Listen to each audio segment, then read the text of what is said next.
At 72, my own son looked me in the eyes and said, "Dad, you can't live here anymore." I thought he was joking.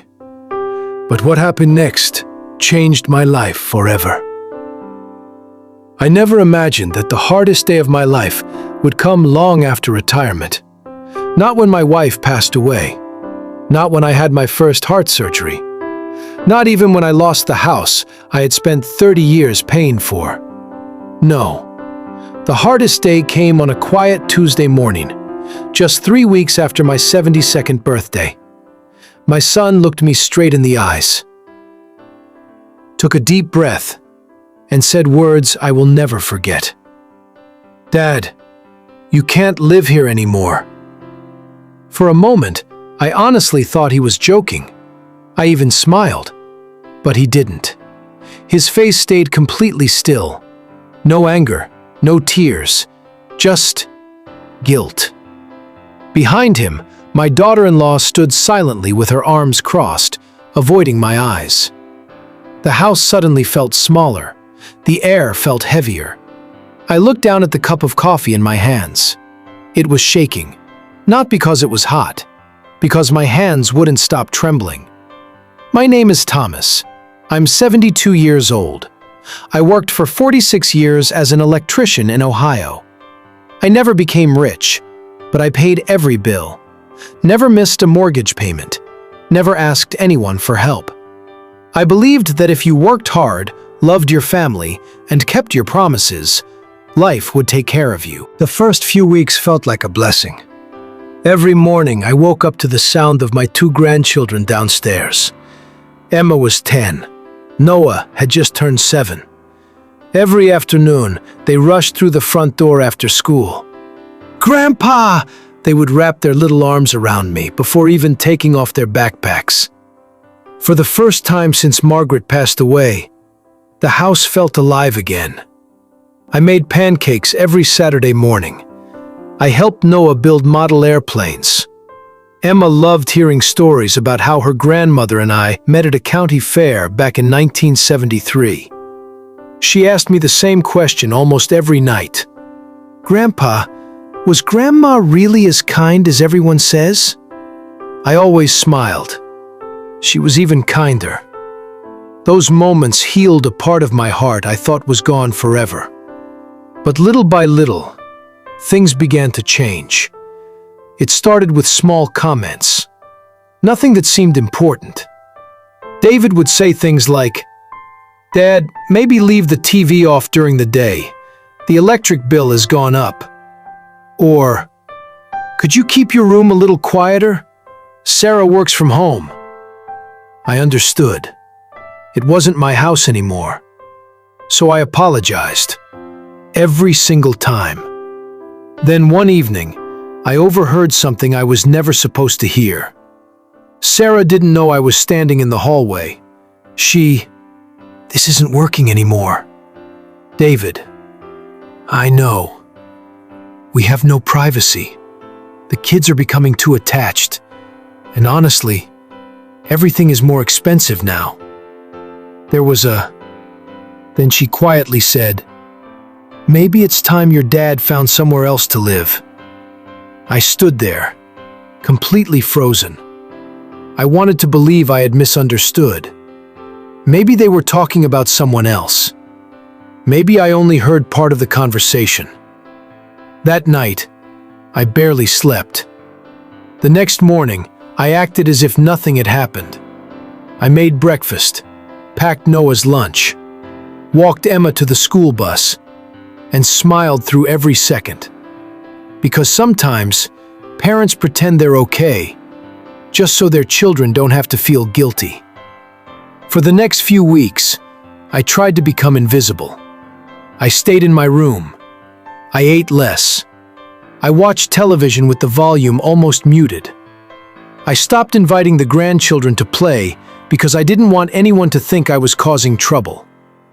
I kept telling myself, if I take up less space, maybe they'll want me to stay. But deep inside, I already knew the truth. Something had changed. and I was about to hear the words that would break my heart forever. "Dad, you can't live here anymore." To be continued in part 3. 3 weeks later. It happened. David asked if we could talk after dinner. His voice was calm. Too calm. I knew what was coming. We sat at the kitchen table, the same table where we'd celebrated birthdays, helped the kids with homework, shared Sunday breakfasts. Now it felt like a courtroom. David stared at his hands for a long time. Finally, he whispered, "Dad, you can't live here anymore." The words hit me harder than any punch ever could. I didn't argue. I didn't raise my voice. I simply asked one question. "Did I do something wrong?" He looked up, his eyes filled with tears. "No, you've been wonderful." "Then why?" Before David could answer, Sarah spoke. "We can't afford this anymore. The house feels crowded. The kids need their own space. And we need our lives back." Her words weren't cruel. They were honest. Sometimes, honesty hurts more than anger. I slowly nodded. I understand. Even though I didn't. That night, I packed everything I owned into the same 12 cardboard boxes I had brought with me. 48 years of memories, reduced to a few photographs, a Bible, Margaret's wedding ring, and a worn-out jacket she always loved seeing me wear. The next morning, Emma noticed the boxes. "Grandpa, are you going somewhere?" I forced a smile. "Just for a little while, sweetheart." She hugged me so tightly that I almost broke down. Noah looked confused. "When are you coming back?" I opened my mouth, but no words came out, because I didn't know the answer. As David loaded my boxes into the trunk, he slipped an envelope into my hand. "There's some money in here, Dad. I wish I could do more." I looked at the envelope, then gently handed it back. "I don't need your money. I only needed a place in your home."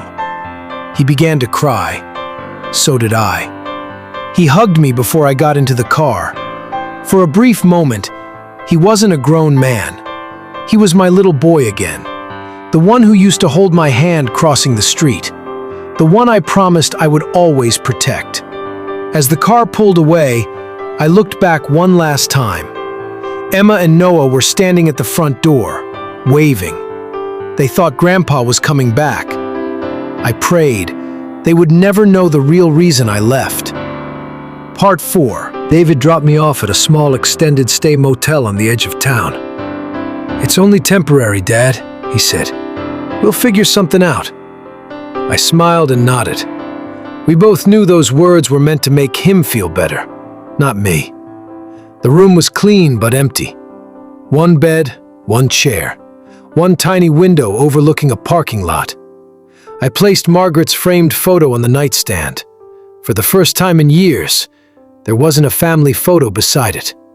Just her and me. That first night, I couldn't sleep. The silence was unbearable. No footsteps from the grandchildren, no laughter, no smell of pancakes in the morning, just the hum of an old air conditioner. A week later, my savings began to disappear faster than I expected. The motel wasn't cheap. My Social Security check barely covered the room and food. I skipped lunch more than once, not because I wasn't hungry, but because I was trying to make the money last. One afternoon, I walked to a nearby park with a sandwich wrapped in a paper napkin. An older man sat on the bench beside me. He smiled and asked, "First time?" I looked confused. "First time. Losing your place in the family." His words stopped me cold. I nodded. He introduced himself. "My name's Frank. I'm 78. Then he said something I'll never forget. "You're not the first father this has happened to. And sadly, you won't be the last." For the next hour, we talked. He told me he'd spent 2 years living in his car before finding help through a local senior community. He wasn't bitter. He wasn't angry. He had simply accepted that life doesn't always reward the people who sacrifice the most. Before leaving, he handed me a folded piece of paper. "Go here tomorrow morning." They changed my life. I looked down. It was the address of a local senior community center. The next morning, I almost threw the paper away. Pride is a strange thing. It tells you to suffer quietly, instead of accepting a helping hand. But something inside me whispered, "Just go." I had no idea that one decision was about to change the rest of my life. To be continued in Part 5. The next morning, I stood outside the senior community center for nearly 10 minutes. I almost turned around 3 times. In my mind, people who needed help were different from me. I had worked my entire life, raised a family, paid my taxes. I wasn't supposed to be standing here. Finally, I took a deep breath and walked inside. A cheerful woman behind the front desk smiled. "Good morning, I'm Linda. How can I help you?" For a second, I couldn't speak. Then I quietly said, I think I need help." She didn't ask why. She didn't judge me. She simply smiled and replied, "You're in the right place." Those 6 words nearly brought me to tears. Over the next few days, Linda introduced me to people whose stories sounded painfully familiar. A retired firefighter, a former school principal, a Navy veteran, a widowed nurse. Every one of them had spent decades taking care of others, and somehow, many of them had ended up alone. Yet something surprised me. They weren't sitting around waiting for life to end. They were living, really living. Some volunteered at local schools. Others repaired bicycles for children. One group cooked meals for seniors who couldn't leave their homes. For the first time in years, I didn't feel invisible. One afternoon, Linda asked, "Thomas, you were an electrician, weren't you?" I nodded. She smiled. "We have a workshop that needs repairs. Think you can help?" The next morning, I opened my old toolbox, the same one I'd carried for over 40 years.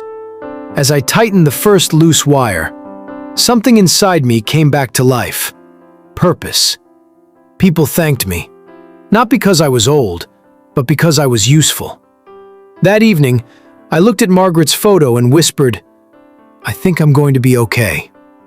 For the first time since leaving my son's house, I truly believed it.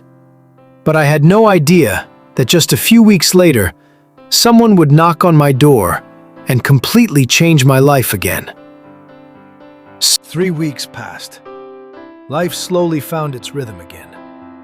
Every Tuesday and Thursday, I repaired broken lamps, wheelchairs, and old appliances at the community center. On Saturdays, I taught teenagers basic electrical work. For the first time in years, people didn't see me as an old man.